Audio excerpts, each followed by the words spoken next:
سلام، من زکیه هستم. امروز هم اطلاعات خوبی درباره بتون اکسپوز بهتون بدم. تا آخر این ویدیو همراه ما باشید.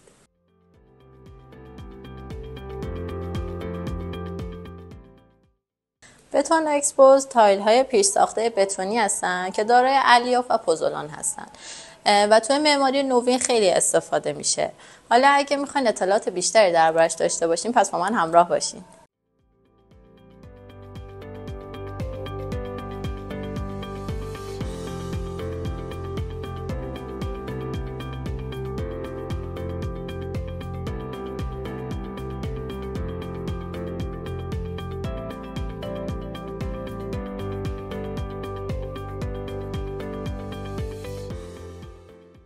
امروز بتون اکسپوز در نماهای خارجی و داخلی کف محوطه پله‌های پیش ساخته بتونی استفاده میشه.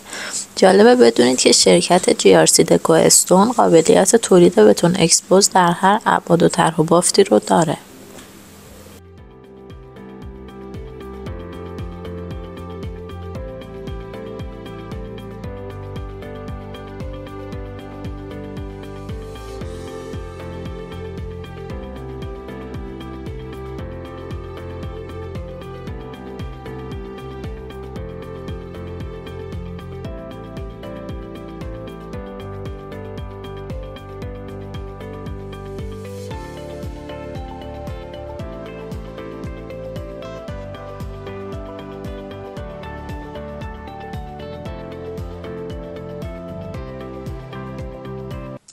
شرکت ما چون قابلیت قالب سازی به شیوه نوین رو داره میتونه به تعداد انبوه بتون اکسپوز تولید کنه و اگه طرحی دارید که ما نداریم میتونید برای ما بفرستید تا به تعدادی که لازم دارید براتون تولید کنیم.